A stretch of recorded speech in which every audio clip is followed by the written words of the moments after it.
Assalamualaikum warahmatullahi wabarakatuh.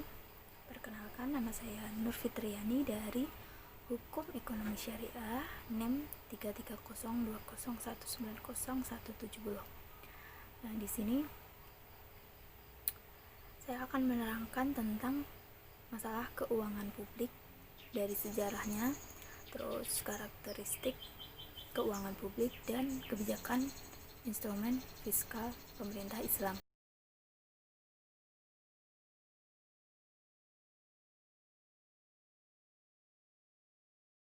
Nah, yang pertama itu yaitu sejarah keuangan publik Islam. Nah, di sini itu dijelaskan bahwa sejarah keuangan publik itu dibagi menjadi 5 periode. Nah, yang pertama itu periode Rasulullah Shallallahu Alaihi Wasallam. Nah, di situ Rasulullah menjabat sebagai kepala negara waktu itu. Nah, yang selanjutnya pengelolaan keuangan publik periode Khulafaur Rasyidin, yaitu ada 4 kan khalifah-khalifahnya. Nah, yang ketiga pengelolaan keuangan publik periode Umayyah. Nah, selanjutnya yaitu pengelolaan keuangan publik periode Abbasiyah, dan yang terakhir pengelolaan keuangan periode Utsmaniyah. Nah, di sini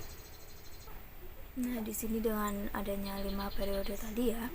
Nah, di situ Islam itu mengalami perkembangan perekonomian itu yang sangat pesat ya. Dari pada kekhalifahan Utsmani itu sebagai kekuatan besar di Eropa Tenggara dan Mediterania. Pada waktu itu program Utsmaniyah itu mengekspansi kembali kejayaan tentara Muslim hingga ke Eropa. Nah, di situ Khalifah betul-betul memperhatikan urusan rakyatnya. Nah, di situ kemajuan dari pembangunan madrasah, perdagangan, industri, ketentaraan, dan lain sebagainya. Oke, dengan slide selanjutnya ya, kita ke ganti materi, yaitu tentang karakteristik keuangan publik. Nah, di sini kebijakan publik mempunyai karakteristik mengoreksi dan mengarahkan untuk melengkapi peranan mekanisme pasar. Nah, di sini rincian karakteristiknya yaitu sebagai berikut. Nah, yang pertama itu untuk mencapai efisiensi pasar, di mana kondisi produksi barang sama dengan keinginan pasar, mensyaratkan adanya informasi dengan lengkap mengenai pasar. Jadi itu harus jelas gitu loh, lengkap. Nah, yang kedua, diperlukannya peraturan pemerintah untuk mengoreksi penyimpangan yang terjadi bila terjadi kondisi persaingan.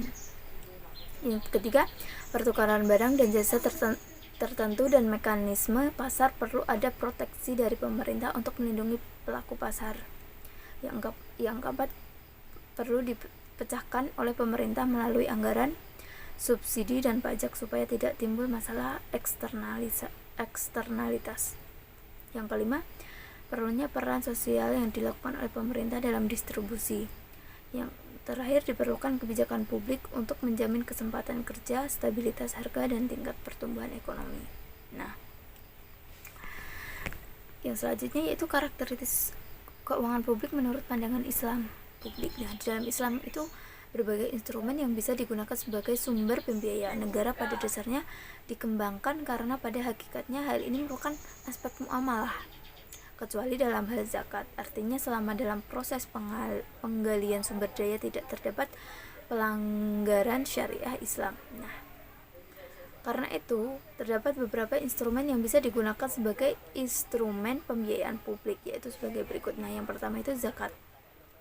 Nah, yang kedua, aset dan perusahaan negara. Yang ketiga, korot itu disebut dengan pajak tanah. Nah, yang selanjutnya jizyah adalah pajak yang dibayarkan oleh orang muslim sebagai pengganti fasilitas sosial ekonomi dan layanan kesejahteraan lainnya. Yang kelima, wakaf berarti menyerahkan suatu hak milik yang telah lama kepada seseorang atau nazir, baik berupa perorangan maupun lembaga. Nah, di sini kebijakan dan instrumen fiskal pemerintah Islam.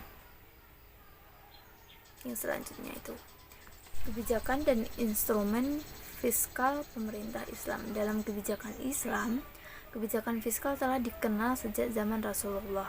Nah, di sini ciri kebijakan fiskal Baitul Mal di zaman Rasulullah itu, yang pertama, sangat jarang terjadi anggaran defisit.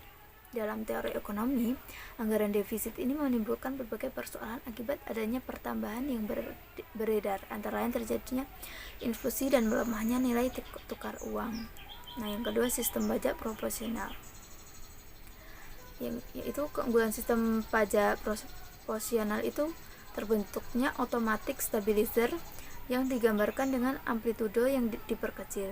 Artinya, apabila kondisi ekonomi sedang memuncak atau lagi booming, maka tidak terjadi bubble. Sebaliknya, bila ekonomi sedang menurun, maka tidak terjadi crash. Nah, yang ketiga, besarnya rate coverage ditentukan berdasarkan produktivitas lahan, bukan berdasarkan zona. Jadi produktivitas itu diukur dari tingkat kesuburan tanah, jumlah produk. Nah, dengan demikian sangatlah mungkin lahan yang bersebelahan dikenakan rate coverage. Nah, yang keempat, berlakunya regresif rate untuk zakat peternakan. Yang dimaksud dengan regresif itu penurunan rate dengan jumlah hewan ternak yang dipelihara semakin banyak. Nah, yang kelima, perhitungan zakat perdagangan berdasarkan besarnya keuntungan bukan atas harga jual. Sistem perhitungan zakat perdagangan berdasarkan keuntungan profit atau kuasiran, tidak mempengaruhi kurva penawaran sehingga jumlah barang yang ditawarkan tidak berkurang dan tidak terjadi kenaikan harga jual. Yang keenam, porsi besar untuk membangun infrastruktur. Nah, yang ketujuh, manajemen yang baik untuk hasil yang baik.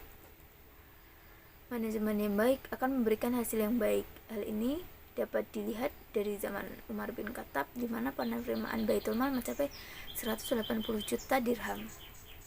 Yang selanjutnya yaitu jaringan kerja antara Baitul Mal pusat dengan Baitul Mal daerah.